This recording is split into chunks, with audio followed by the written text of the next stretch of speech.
Hello everyone, my name is Rosin. Today we are going to discuss about chef skill assessment interview questions. So so the questions here I collected is from my own experience, guys. So I had done my skill assessment from Verisys recently. So um, I have collected a lot of questions from by myself and from my friends who have recently given the interview as well. So let's move ahead with the um, skill assessment interview questions. So the general questions they will be asking is about the management of the restaurant, management of the kitchen, and general questions like that. And they might be asking some typical questions as well, as per your experience. Like if you are working in a Australian breakfast cafe, then they might ask you about your cafe food and how do you make it, or different kind of questions accordingly. And if you are working in an Asian restaurant, then they might ask you some questions uh, from your restaurant accordingly. So let's start, guys. So first of all questions and answers are collected from my own interview experience and research from the internet and social media. The questions we will discuss here are some commonly asked questions in an interview. Your competency on all the unit of certificate 4 in commercial cookery is highly recommended for successful interview outcome. So guys, I have written all the questions and answers as well, samples answer as well in this um, video. So you can either have a look at it, or even pause the video and note it down, or you can even listen to it as a podcast while you are doing some other stuffs. So I made it a bit easier for you guys. So let's start it. So the first question, so where do you work at the moment? So they will ask this kind of general questions to start with. So they can get rid of your nervousness, and they can make you calm as well. So you can just say whatever you do. Like I work at this restaurant as a chef, CDP, head chef, or sous chef, etc. So how long have you been working there? You can just say whatever you have been doing. I have been working in this current job since this, and which is around this many years or months from now. So where did you work before here? So if you have any previous experiences, then you can just mention that one as well, guys. So before here, I used to work at a breakfast cafe or a pub or a bistro or hotel, etc. The name of the place is this, and it's located in this area. I worked there from this year to this year. So name the college from where you completed your certificate for. So if you have completed your certificate from a college, then you can mention that, guys. Or if you are doing a technical interview, not a JRP, then you can say from which college you completed your RPL from. So some answers can be: I passed my certificate 4 in commercial cookery from this one. I got my certificate through RPL process. I was enrolled from this time to this time. So how was your learning procedure as a chef? So in here you can just say your experience as a chef. How did you become a chef? How was your journey and all?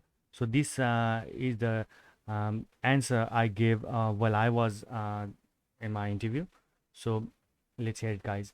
My learning procedure was typical but a quick process. As soon as I arrived in Australia, I started working as a kitchen hand in this restaurant.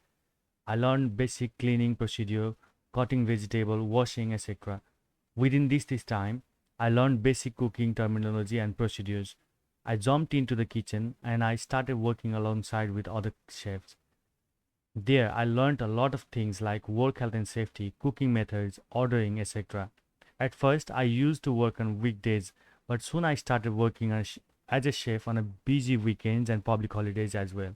Later, I started running the kitchen by my own after my head chef left the job. I started my commercial cookery course while I was in my placement. I worked there at I worked at this restaurant, and later I got a job there. So if you are doing JRP and it's a workplace assessment, then you can just mention how did you get a job and how you start becoming a chef. So tell me about your typical day. Can you tell me specifically what do you do there? So I do basic cooking as per the menu, temperature recording, ordering, labeling, receiving the delivery, cleaning the kitchen, etc.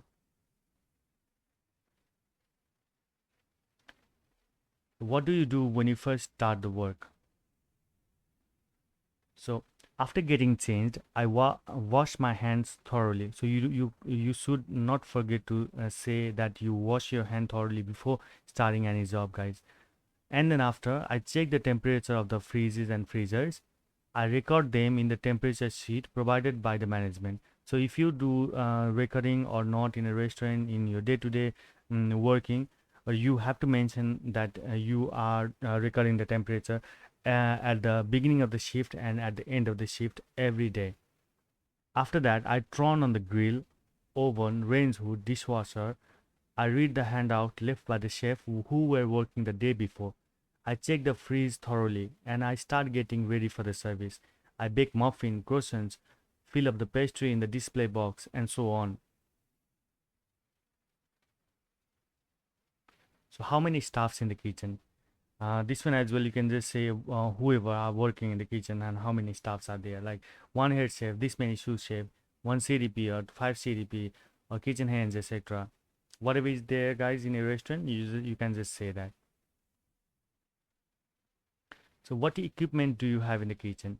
So this one also, whatever equipment you have in the kitchen and whatever equipment you are using, you can just mention all the equipments you use or are there in the kitchen.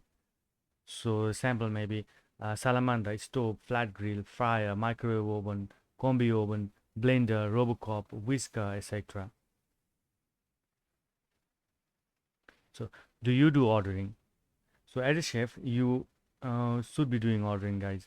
So if even if you don't do ordering, or if your head chef does the ordering, you say that you do the ordering, and you should know basic things about ordering, like where do you order from, how do you order the supplies, etc.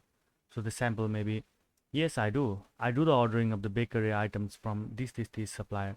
I also order fruit and veg from this supplier. I order dry and sealed goods from this and chicken from this supplier. And I order the items by SMS, email, or direct phone calls as well. So what is a purchase order? So a purchase order is a contract between the buyer and the seller, and it gives specific information like product or service to be delivered, delivery date, and any other terms and conditions, including the price. So this purchase order, if you guys did not understand the definition of the purchase order, then you can just look in the internet, guys, and then look for an easier definition which will be understandable by you. So what is the objective of effective stock control? The objective of effective management of stock control is to ensure that the right stock and the right amount of stock is delivered at the right time, and that stock is purchased, received, stored, and handled in a cost-effective manner. What is a par level? A par level is the amount of stock that you need to have on hand to serve your normal business needs. Par stocks have minimum and maximum levels. The minimum level is the least amount of stock you want on hand so that you can conduct your business for a set period without running out of that stock item. The maximum level of stock is the highest level you want to carry at any time. So identify 4 stock control methods and describe each one. So these definitions are also, I got this definition from the internet, guys. So you can also look for the internet and get a easier definition if you want to. So in here, what I've written is just in time. This stock control system originated in Japan. As the name suggests, the stock is ordered and when it is required to keep costs down and liquidity high. However, the increased cash flow comes at the cost. The company must be exceptionally organized in order to ensure orders are made at the right time and suppliers must be reliable to fulfill requirements. There is also a risk of running out of stock should a big order be placed. First in, first out. This system is popular with businesses that work with perishable stocks. It aims to ensure that stock does not deteriorate before use. Stock is identified by when it was received and moves on to the next stage of production before stock received at a later date. So batch control. Batch control separates stock management and production into batches. This reduces complexity in the production process and helps make sure short-term targets are met. Batch control can also help keep costs down as firms only need the raw materials and components needed to satisfy the demands of an individual batch. Vendor managed inventory. Vendor managed inventory is a relatively new model of stock management that emphasized shared risk between the buyer and supplier. The buyer provides information to the supplier about their stock requirements. The supplier is then responsible for maintaining a level of stock at a specified location, normally the buyer's point of sale. VMI helps reduce the chance of understocking and reduces the time stock spends in the supply chain. What strategies can you use to record and monitor food wastage or breakage? The strategies that we use to record and monitor food wastage or breakages are receiving controls. When stock is delivered, it is important to check the goods you receive. Storage conditions. Monitor storage conditions such as temperature, water, moisture, vermin, sunlight, and other conditions which may deteriorate goods. Stock loss forecast. This will indicate a forecast of what to expect to lose in stock losses. Stock takes. Conducting a stock take is also a very visual and open task that will help you identify loss of stock and poor security of stock. How do you receive stock? Who receives the goods from the supplier and how do you handle it? So if I'm working at a particular day, then usually I handle the stock. When someone places the delivery for, let's say, meat today, they have to fill the order list form. They tick the items along with the quantity they ordered. The next day, if I am receiving the delivery, I compare the order list form with invoices and then check if there is something missing. I also ask the driver for the truck freeze temperature to record. I check the quality of the meat. Using the temperature probe provided by the management, we check the temperature. Check if the package is broken. Check for expiry dates. Check if we receive the same branded products that we asked for or not. After that, we sign the invoice and keep it in the drawer. How do you check your temperature? I check the surface temperature with the infrared thermometer and internal temperature of the food with probe thermometer.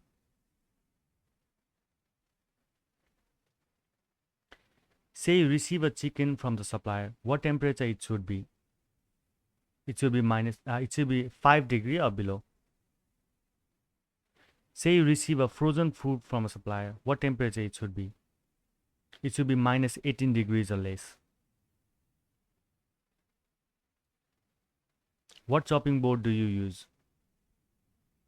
So white chopping board will be for bakery and dairy. Yellow chopping board will be for raw chicken. Brown chopping board will be for cooked meat. Blue will be for seafood. Green will be for vegetable. And red will be for raw meat.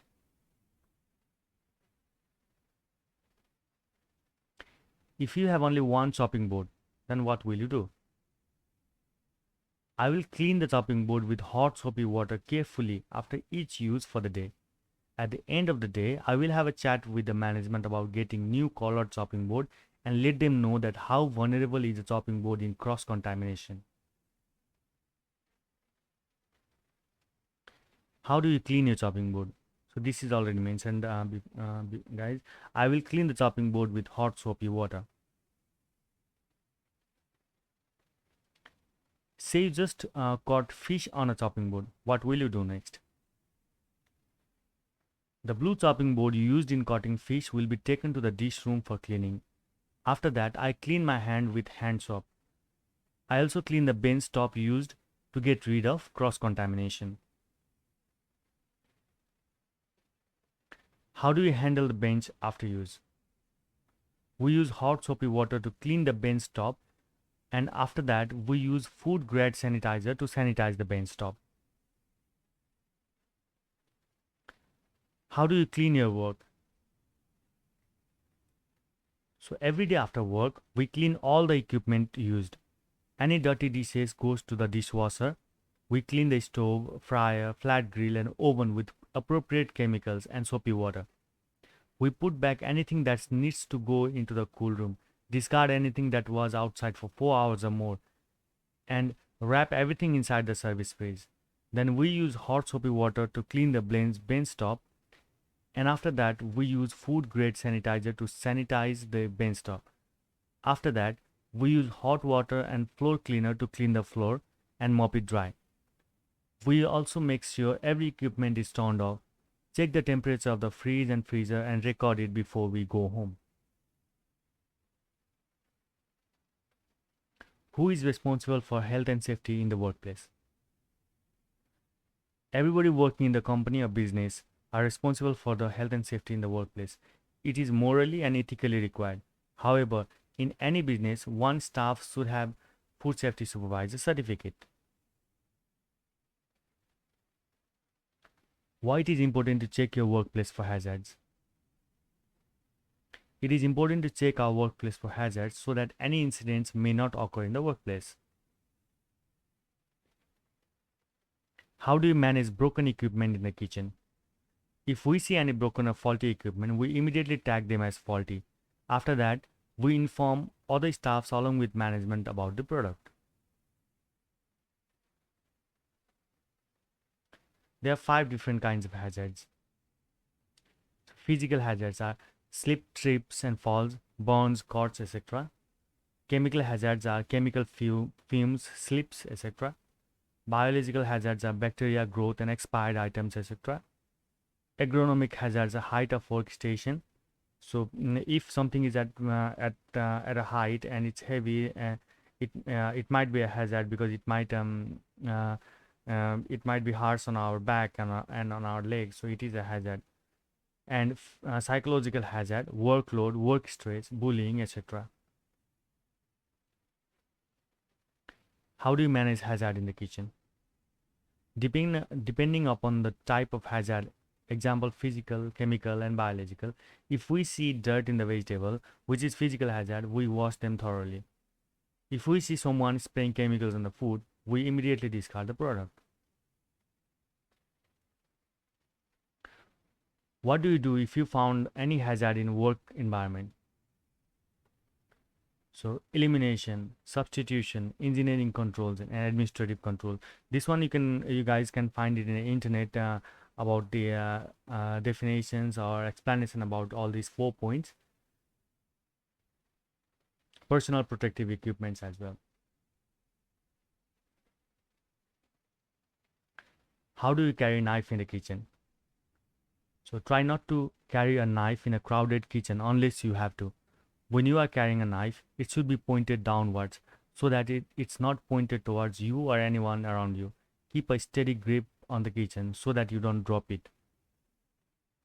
Keep the knife sharp. Wipe down the handle. Point the blade downwards. Wear the right footwear. Carry the knife in your dominant hand. Let others know when you are walking. Lay the knife on a flat surface when handling it over. Don't try to grab a falling knife. Avoid putting your knife in a sink. Who do you report incident or accident in your workplace? So to my immediate manager or head chef or anyone in charge on that particular day available. How do you manage incident report? The incident report is generally discussed in a staff meeting and we try to take appropriate action about it. How do you manage to carry heavy pot in the kitchen? First of all, we always keep heavy pots at the bottom shelf at the dish room. I use proper manual handling technique while carrying heavy pot in the kitchen. I make sure I bend my legs and distribute the weight of the pot around hands and legs and not only at the back. I also use proper work shoes so I don't slip over while carrying the pot. How do you place a stock in the cool room or freezer? So store cooked food above raw food. Clean and defrost the refrigerator and freezer on a regular basis. Check the refrigerator or freezer and cool room temperatures regularly. Keep the opening and closing of the freeze or freezer to a minimum.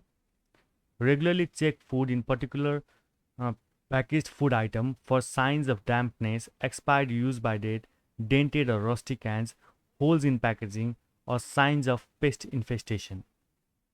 Cover, label, and date the food on delivery. Rotate the food stock by using the first in, first out rule. Tell your supervisor or manager if you notice a pest problem in the storage area. How if there is any damage or out of date food in cool room? What will you do? If there is any damaged or out of date food in cool room, the first thing I would do is to record the wastage in the wastage sheet and discard the food ASAP. Then I will let the head chef know about it. We will together try to find the reason behind the damage or out of date food. It might be because of near expiry product received or over ordering or proper FIFO methods not used. And I will ask him to let all the colleagues know about it and make sure this doesn't happen again. When you cook, you drop the food to the floor. What will you do? I will discard the food as soon as possible and later I will record that in my wastage sheet. How do you clean your grill? So I use the grill cleaner liquid to clean the grill. First of all, I take out any equipment or pans or anything that are placed above the grill. Then I turn the grill off.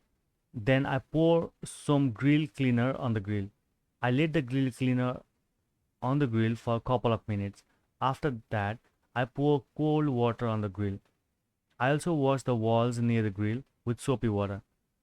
After the grill seems visibly clean, I put vinegar on the grill for final touch. So you guys can say whatever you do while cleaning the grill. This is a sample answer, guys. How often do you change your deep fryer oil?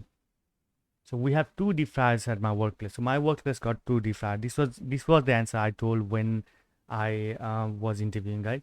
So we have two fryers at my workplace, one for chips and the other for meat and gluten. We usually clean the second fryer oil every day at the end of the shift as it becomes dirty every day. The one we use for the chips, we clean it every second day depending on how busy we get. What temperature is usually the deep fryer? So in my restaurant, the temperature of the deep fryer is usually 180 degrees Celsius. What recycle bin do you have there? We have a red bin and a blue bin. In the red bin, we put all the general wastage, while in the blue bin, we put paper and cardboards. How do you minimize waste? We use FIFO method in the kitchen. We label all the food so we know exactly which one to use first. We do the prep just enough for 2 days so food does not expire. We take regular stock takes to know the fast moving and slow moving items. We control while ordering as well to make sure we do not have lots of stock in the cool room. How do you make sure your stock is fresh? We use first in first out method. Only order buffer stock amount and never overorder. Where do you place your chemical? We place the chemicals in the lower shelf away from the food utensils, linen, or single use items. If we need to put the chemicals in a small spray bottles, then we make sure that the bottle is well labeled. Do you have a sign for the chemical? Yes, we do. We have a triangular shaped yellow sign which says dangerous chemical storage on it. How do you maintain the safety and cleanliness at workplace? At my workplace, we maintain a high level of safety and cleanliness. We comply with the WHS rule. We get rid of hazards as much as possible and we record every incident and try to solve it ASAP. We keep the chemicals far from kitchen. We keep heavy items on the bottom shelf. We keep hazard sign as soon as there is any spill or cleaning in progress. We use proper equipment to perform any task. We use proper chef uniform and working boots while working. We use gloves while working. We clean our kitchen tip top every day after work using the proper chemicals. What are the chemicals used while cleaning the workstation to sanitize and maintain healthy environment at the workplace? So in our restaurant, we use RTU sanitizer to sanitize the bench top. We use floor cleaner to clean the floor. We also use grease buster to clean grease surface. We use grill cleaner to clean the grill. How do you handle customers with special dietary requirement?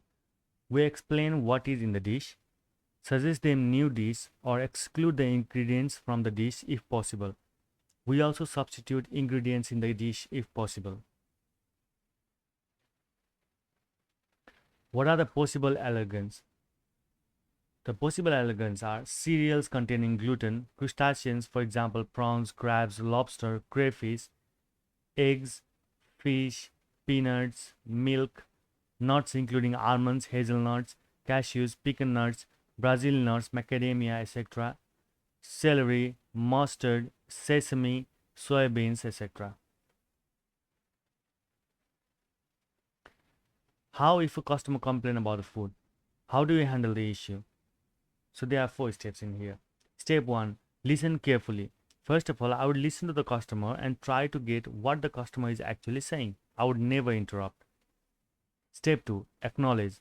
I would agree with the customer that whatever he is complaining about is actually right. I would admit that the food is cold or the service is slow. Step 3. Respond. I would ask the customer if they want a new meal done for them or if they want a refund instead. Step 4 will be take action. Whatever the customer asks to do, I would do it complying under the company's policy. And there is another one as well. Step 5. Report. I would report the complaint to the restaurant manager as well as the chef in the kitchen. One more. Follow up. I would ensure that the customer is happy before he or she leaves the venue. The follow up is also very important, guys. Yeah. How do you manage time to finish a task? To finish the task, first we need to make the plan. If my prep list says to cool brisket or say make yogurt, I do that early in the morning so that it's ready before I leave. It's all about planning and timing. If I am to blanch green beans, the correct process for me is to put the water for boiling. In that time, I can trim the beans. List 4 situations which may lead to a conflict in a hospitality industry. In the kitchen, workload can lead to a conflict situation if people don't feel they are doing a fair share of work. Customers getting a poor service upsets them quickly, which may lead to conflict situation. Demanding customers to staff may lead to a conflict situation, and poor communication between departments may also lead to a conflict situation.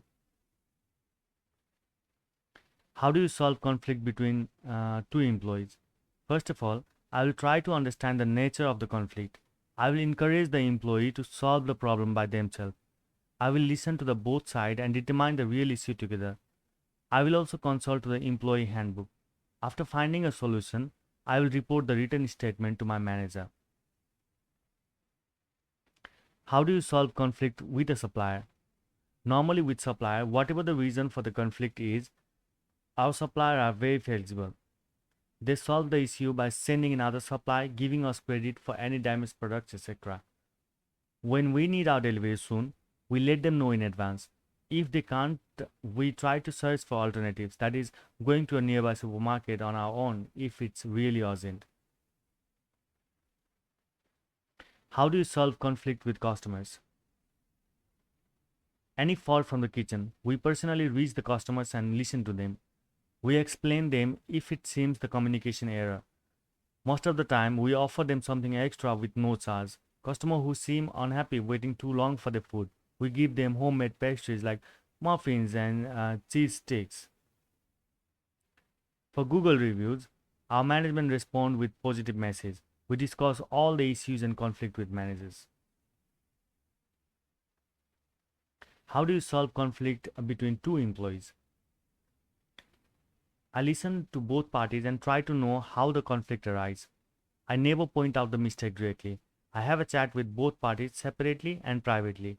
I try to bring both the parties on a win and win situation or at least on a negotiation. After both the parties are happy with the decision, I record the complaint log. I also follow up on the situation so that the same conflict does not arise in future. What do you do if your staff shows aggression on you? First of all, I will keep myself calm. I will tell him to be calm and focus on the service at the moment.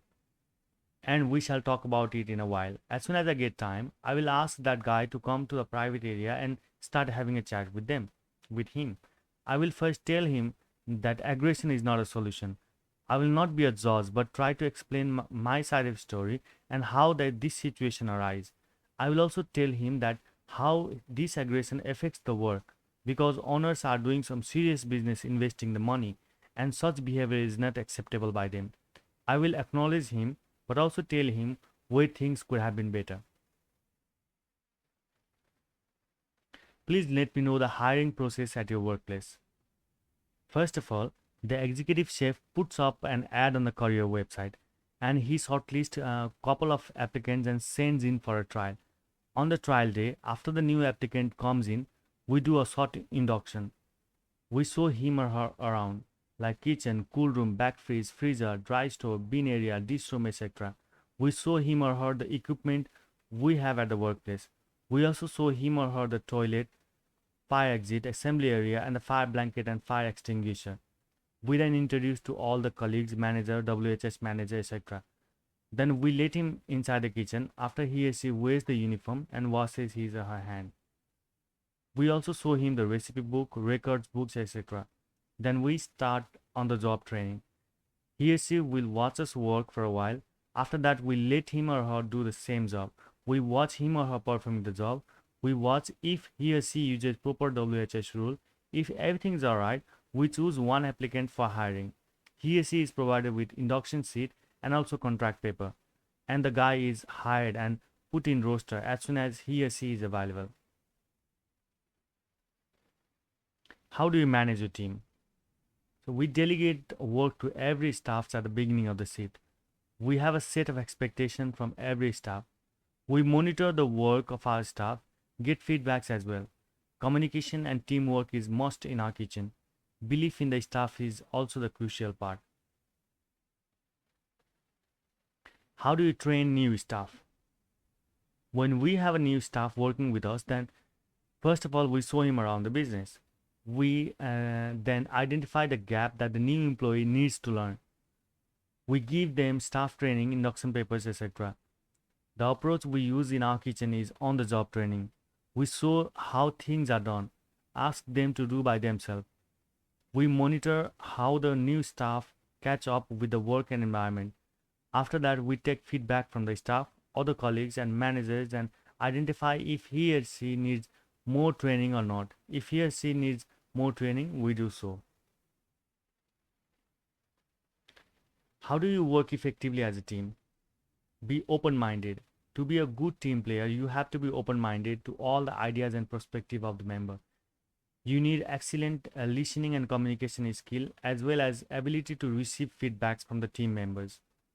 Accept other working style. Not everyone can work in the same way. It can be a challenge when you have a diversity in workplace. When you understand your colleague work practice, you can become a better team player.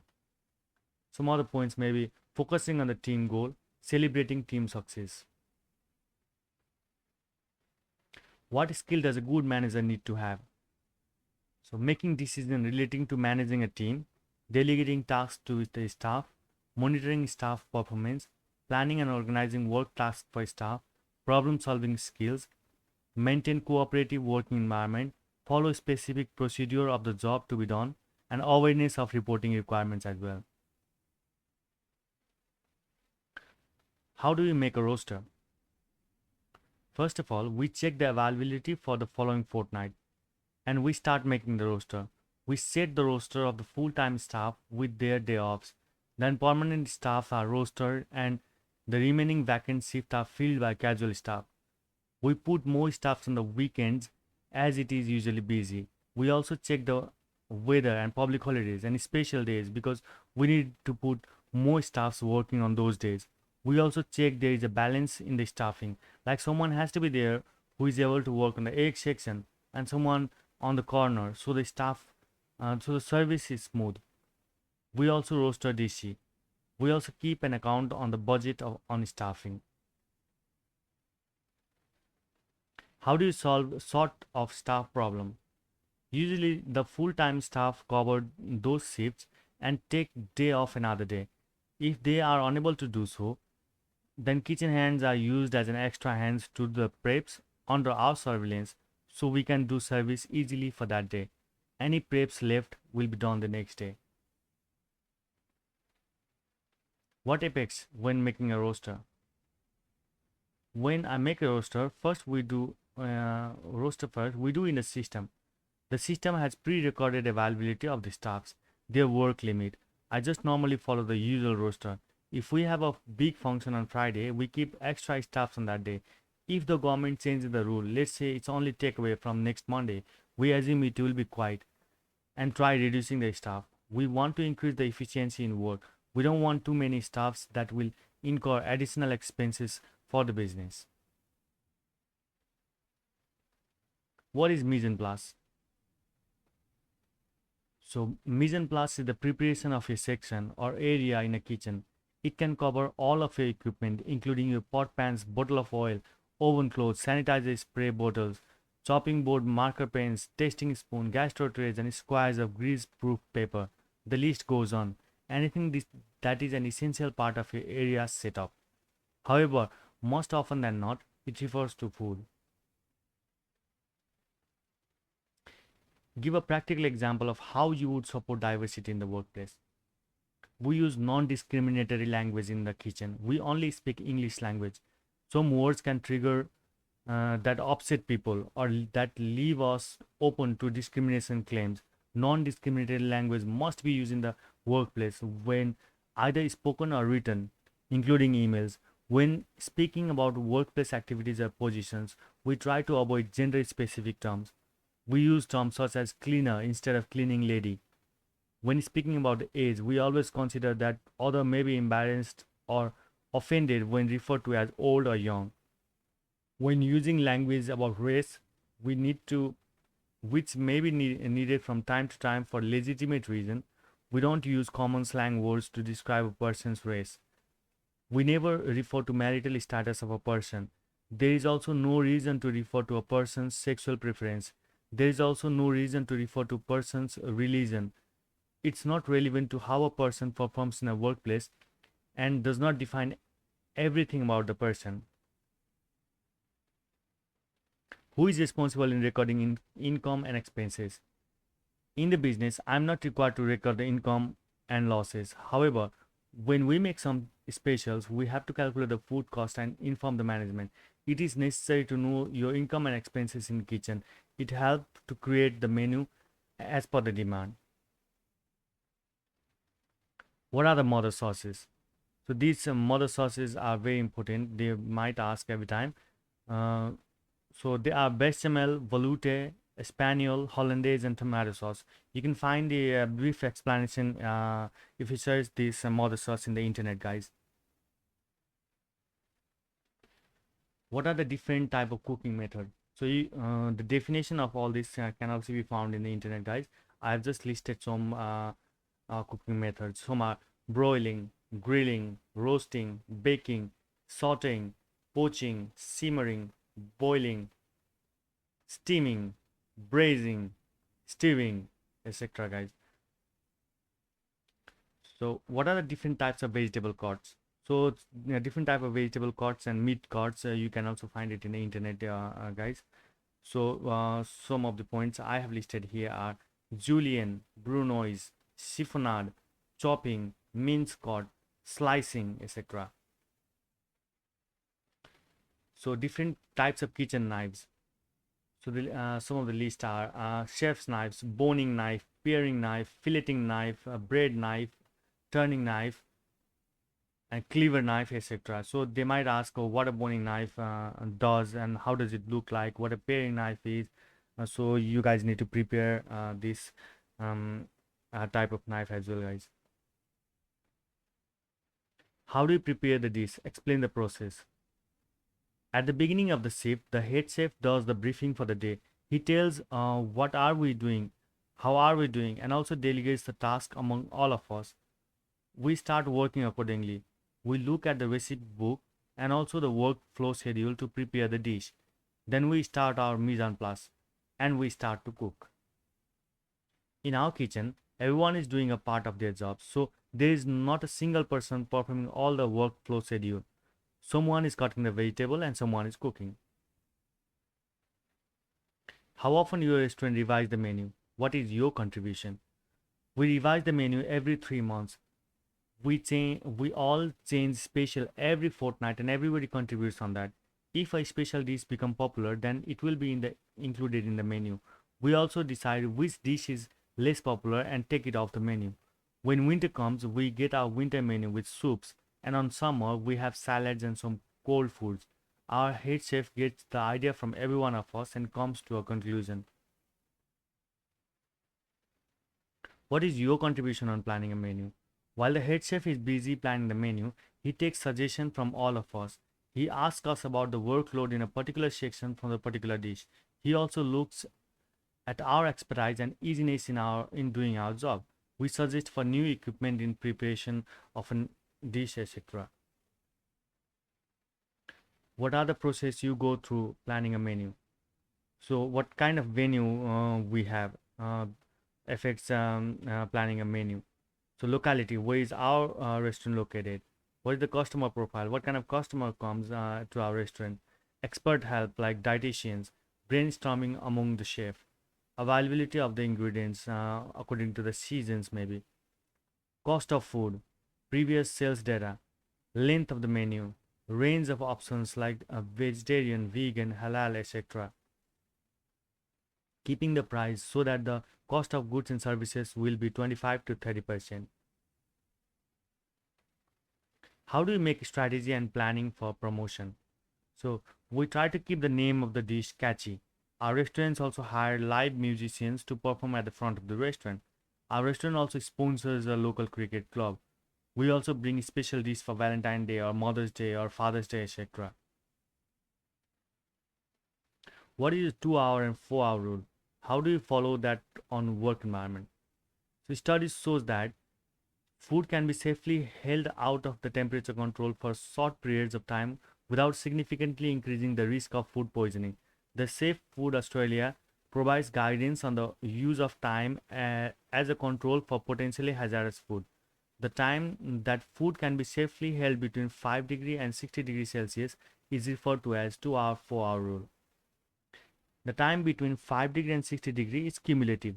This means you need to add up every time the food has been out of the fridge, including during preparation, storage, transport, and display. If the total time is less than 2 hours, the food can be used or put back in the refrigerator for later use. Between 2 and 4 hours, the food can still be used but can't be put back in the refrigerator. And 4 hours or longer, the food must be thrown out. What changes do you find working from then and now? So inflation has hit the hospitality industry a lot. Social media has taken over in the marketing of the business. Everything has gone digital, including ordering, rostering, bookkeeping, etc. So some more questions from your particular restaurants might be, tell me about your dessert. What do you make? Tell me about your dish and how do you make it? Does your restaurant deliver food? How do you manage it? So these particular questions you might have to prepare as well, guys. So these questions are generally asked in a technical interview or JRP workplace assessment. So if you prepare these questions, then I'm pretty much sure you guys will pass the interview. Um, anyways, best of luck for your interview, guys. Good luck. Bye bye.